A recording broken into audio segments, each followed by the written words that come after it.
Subscribe कीजिए कुंडलनी जागरण को और प्रेस कीजिए बेल आइकन को, जिससे कि आपको मिल सके हमारी लेटेस्ट वीडियो सबसे पहले। उसके बाद हमारे अंदर ग्रे मैटर और व्हाइट मैटर, ऐसी दो चीजें हमारे को, और उसके अंदर पानी होता है जो हमारे में सेरेब्रोस्पाइनल फ्लूइड होता है, पानी होता है वो लिमिटेड।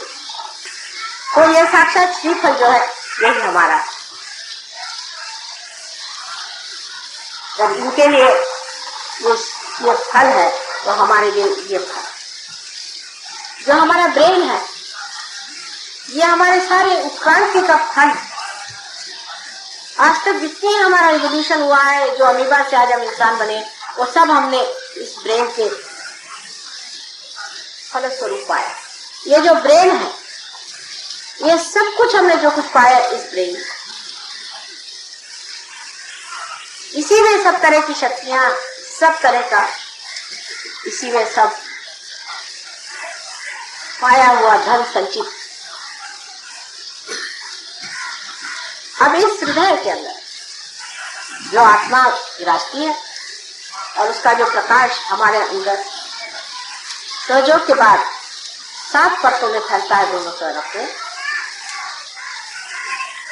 वो तभी हो सकता है जब आदमी का सहस्त्रार। अभी तक हम इस दिमाग से वही काम करते हैं। आत्म साक्षात्कार से पहले सिवाय इसके कि हम अहंकार और सुपर ईगो, इन दोनों के माध्यम से जो कार्य करना है वो करते हैं।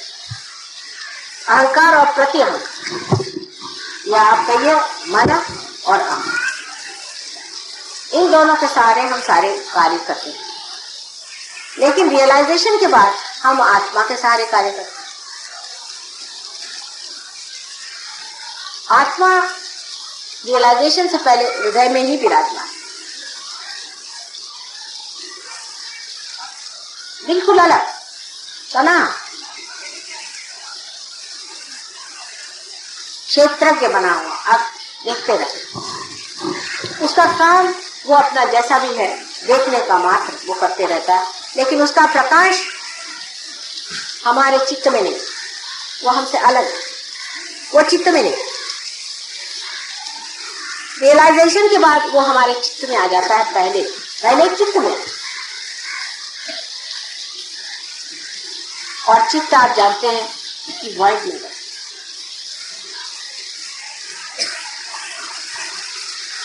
उसके बाद उसका प्रकाश सत्य में आ जाता है, क्योंकि हमारा जो मस्तिष्क है इसमें प्रकाश आ जाने से हम सत्य को जानते हैं। जानते माने ये नहीं कि बुद्धि से जानते, पर साक्षात में जानते कि यह है सत्य। उसके बाद उसका प्रकाश हृदय में दिखाई, हृदय प्रगाढ़, हृदय बढ़ने लग जाता है, विशाल होने लगता है, उसकी आनंद की शक्ति लगती है। इसीलिए सच्चिदानंद, सत्य, चित और आनंद, सत्य मस्तिष्क में, चित्त हमारे धर्म में और आनंद हमारे आत्मा में प्रकाशित होने लगे। उसका प्रकाश पहले धीरे धीरे फैलता है, ये आप सब जानते हैं। उसका प्रकाश धीरे धीरे बढ़ता है, सूक्ष्म चीज होती है, पहले बहुत सूक्ष्म, क्योंकि हम जिस स्थूल व्यवस्था में रहते हैं उस व्यवस्था में उस सूक्ष्म को पकड़ना कठिन जाता है। धीरे धीरे वो पकड़ आ जाता है। उसके बाद आप बढ़ने लग जाते, अग्रसर हो। सहस्त्रार का एक पर्दा खुलने से ही कुंडली ऊपर आ जाए, लेकिन उसका प्रकाश चारों तरफ जब तक नहीं फैलेगा, सिर्फ ऊपर कुंडली में आ जाने से आपने सदाशिव के पीठ पे नमस्कार कर, आपके अंदर के आत्मा का प्रकाश धुंधला धुंधला बहना। लेकिन अभी इस मस्तिष्क से वो पूरा किया। अब आश्चर्य की बात है कि आप अगर मस्तिष्क से इसको फैलाना चाहे तो नहीं फैला।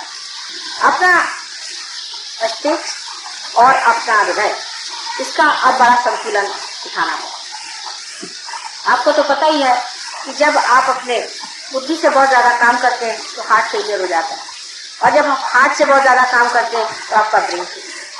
इनका एक संबंध बना हुआ, पहले से बना, बहुत गहन संबंध। और उस गहन संबंध की वजह से जिस वक्त आप पार हो जाते हैं, इसका संबंध और भी गहन होना पड़ता है। हृदय और इस ब्रेन का संबंध बहुत ही घना होना चाहिए। जिस वक्त पूरा इंटीग्रेट हो जाता है, तब चित्त आपका जो है पूर्णतः परमेश्वर स्वरूप। ऐसा ही कहा जाता है हठ योग में भी कि मन और अहंकार दोनों का लय हो जाता है। लेकिन इस ऐसी बात करने से तो किसी के समझ में नहीं आएगा इसका लय कैसे होगा। मन और अहंकार, वो मन के पीछे लगे रहते हैं, अहंकार के पीछे लगे रहते हैं। अहंकार को मारते रहो तो मन बढ़ जाता है, मन को मारते रहो तो अहंकार बढ़ जाता है। उनको समझ नहीं आता ये पागलपन क्या है। ये किस तरह से किया जाए, मन और अहंकार दोनों को किस तरह से किया। उसका एक ही द्वार है, आज्ञा। आज्ञा चक्र पे काम करने से मन और अहंकार जो है पूरी तरह से लय हो जाता है। और वो लय होते ही हृदय और ये जो ब्रेन है इनमें पूरा सामंजस्य पहले आ जाता है, रिकॉर्ड। लेकिन एकता नहीं है। इस एकता को ही हमको पाना है। तो आपका जो हृदय है वही सहस्त्रार हो जाता है और आपका जो सहस्त्रार है वही हृदय। जो आप सोचते हैं वही आपके हृदय में है और जो कुछ आपके हृदय में है वही आप।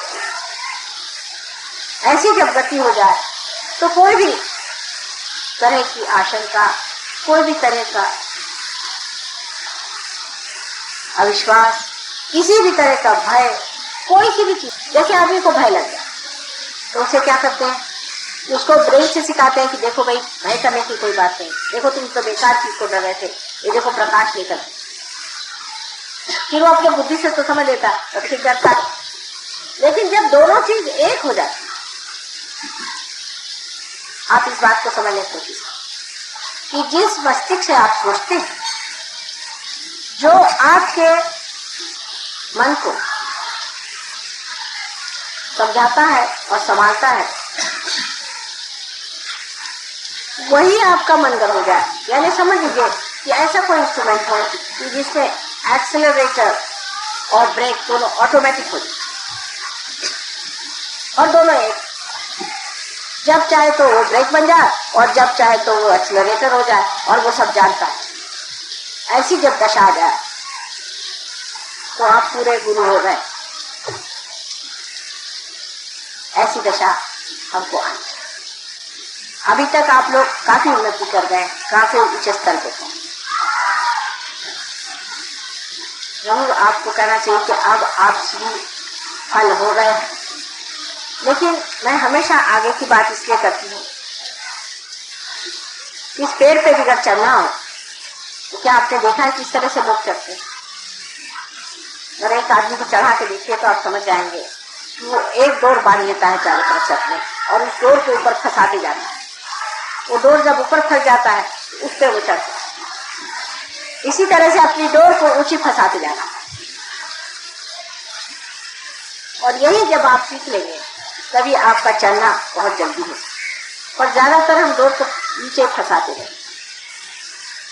सहयोग में आने के बाद भी डोर हम नीचे की तरफ फंसाते हैं और कहते माँ हमारी तो कुछ प्रगति नहीं। अबे होगी क्या कि जब तुम डोरी उनकी तरफ फंसा के नीचे उतरने की व्यवस्था करते हो। जिस वक्त नीचे उतरना तो डोर की फंसाने की जरूरत नहीं। आप जरा सा ढील दे दीजिए, डर आप नीचे चले। वो तो इंतजाम पहले से बना हुआ नीचे आने का, ऊपर चढ़ने का इंतजाम बनाना पड़ता। तो कुछ बनने के लिए मेहनत करनी पड़ती है और जो पाया उसे खोने के लिए कोई मेहनत की जरूरत है। आप सीधे चले आइए, उसमें कोई तो प्रश्न खड़ा नहीं होता। इसको अगर आप समझ लें इस बात को तो आप जान लेंगे कि नजर अपनी हमेशा ऊंची है। अगर कोई सी भी सीढ़ी पर आप खड़े हैं लेकिन आपकी नजर ऊंची है, वो आदमी उस आदमी से बहुत ऊंचा है जो ऊपर खड़े होकर के भी नजर नीचे रखते। इसीलिए कभी कभी बड़े पुराने सहयोगी भी धक से नीचे चले आते हैं। लोग बताते कि ना ये तो बड़े पुराने सहयोगी थे, इतने साल से आपके साथ रहे, ये किया वो किया, पर नजर तो उनकी हमेशा नीचे रखती।